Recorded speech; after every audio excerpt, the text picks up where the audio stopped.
നയതന്ത്ര മാർഗങ്ങളിലൂടെയുള്ള പ്രശ്നപരിഹാരത്തിന് ഉള്ള സമയമായിട്ടില്ല എന്നതാണ് നിലവിലുള്ള ഒരു അവസ്ഥ. ഇരു രാജ്യങ്ങളും അക്രമം തുടരുകയാണ്. ഒരു താൽക്കാലിക സമരം എന്ന നിലയിൽ ഇറാനിയൻ പ്രസിഡന്റ് പെഷസ്കിയന്റെ സ്റ്റേറ്റ്മെന്റ് വന്നിരുന്നു.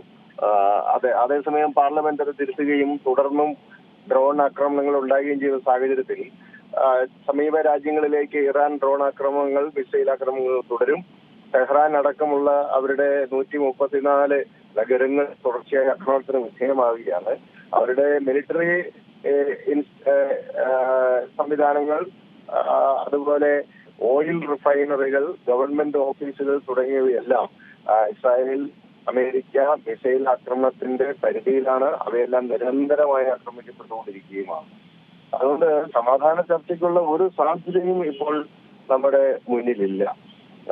അതുപോലെ ട്രംപിന്റെ റെസ്പോൺസും വളരെ പ്രധാനപ്പെട്ടതാണല്ലോ. ഏകപക്ഷീയമായി കീഴടങ്ങണം എന്നാണ് ട്രംപ് ആവശ്യപ്പെടുന്നത്. അത്തരമൊരു നിലപാട് ഇറാന്റെ ഭാഗത്തു നിന്നുണ്ടാവാനുള്ള സാധ്യതയുമില്ല. അപ്പോൾ സമാധാന പ്രക്രിയ, പീസ് പ്രോസസ് ആരംഭിക്കേണ്ടിയിരിക്കുന്നു. പക്ഷേ ഇരു വിഭാഗങ്ങളിലും അക്രമത്തിന്റെ ശക്തി ഇന്നലെയൊക്കെയായിട്ട് കുറഞ്ഞതായി കാണുന്നുണ്ട്.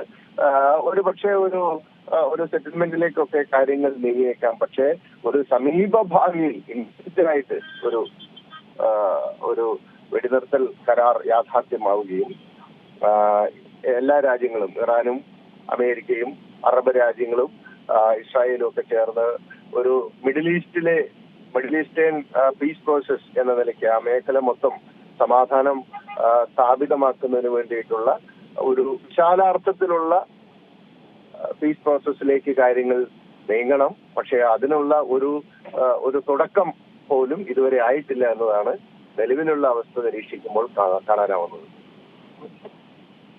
മറ്റൊരു പ്രധാനപ്പെട്ട കാര്യമെന്ന് പറയുന്നത് ഈ മുജ്തബ അലി ഖമനയെ തെരഞ്ഞെടുത്തു എന്നുള്ളതാണ്. ഇനി ഈ മുജ്തബയുടെ നേതൃത്വത്തിൽ എങ്ങനെയാകും ഈ ഒരു യുദ്ധം മുന്നോട്ട് പോകുന്നതെന്നും ഇതിന്റെ ഒരു സ്വാധീനം എന്തായിരിക്കുമെന്നാണ് ലോകരാഷ്ട്രങ്ങളൊക്കെ തന്നെ ഇപ്പോൾ ഉറ്റുനോക്കുന്നത്. ഒരു രാജ്യത്തിന്റെ ഭരണകൂടം എന്നത് ഐഡിയോളജിയുമായിട്ട് ബന്ധപ്പെട്ടാണ് നിൽക്കുന്നത്. മുജ്തബ അലി ഖംനെയി, നിലവിലുള്ള കൊല്ലപ്പെട്ട ആയത്തുള്ള അലി ഖംനെയുടെ മകനാണ്.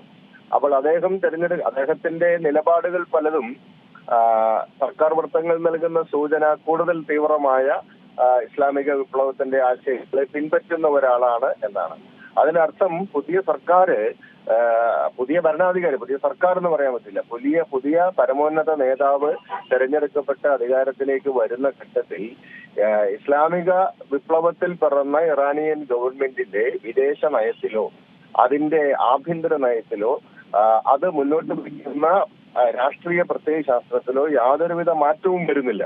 മാത്രവുമല്ല 1979 മുതൽ കൺസിസ്റ്റന്റ് ആയി സാമ്രാജ്യത്വ വിരുദ്ധത, അമേരിക്കൻ വിരുദ്ധത, സയനിസ്റ്റ് വിരുദ്ധത തുടങ്ങിയവ ഉൾച്ചേർന്നിട്ടുള്ള ഒരു ആഭ്യന്തര വിദേശ നയമാണ് ഇറാൻ മുന്നോട്ട് വയ്ക്കുന്നത്. അത് ചില ഘട്ടങ്ങളിൽ നിന്നല്ല, അവർ തുടർച്ചയായിട്ട് ആവർത്തിക്കുന്നത് death to Israel, death to America തുടങ്ങിയ റിട്ടറിക്കുകൾ അവർ സ്ഥിരമായി ഉയർത്താറുണ്ട്.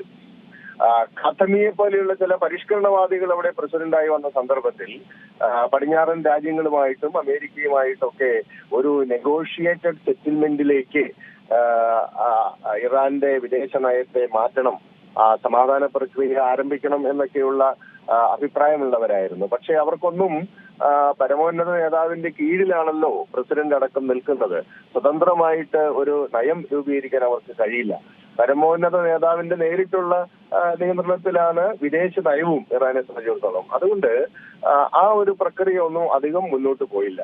ചുരുക്കത്തിൽ നിലവിൽ ഇറാന്റെ ഭരണകൂടം മുന്നോട്ട് വയ്ക്കുന്ന ആശയങ്ങളും അവരുടെ വിദേശ നയവും അവരുടെ സമീപനം പടിഞ്ഞാറൻ ലോകത്തിനോടും ഇസ്രായേലിനോടും ഒക്കെയുള്ള അവരുടെ സമീപനത്തിലും ഒരു മാറ്റവും വന്നിട്ടില്ല.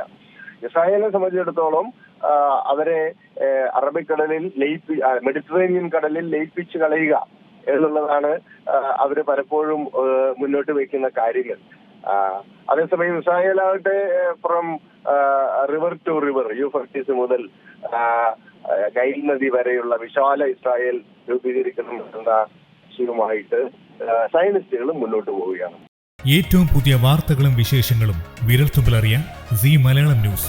എല്ലാ ഡിജിറ്റൽ പ്ലാറ്റ്ഫോമുകളിലും ലഭ്യം.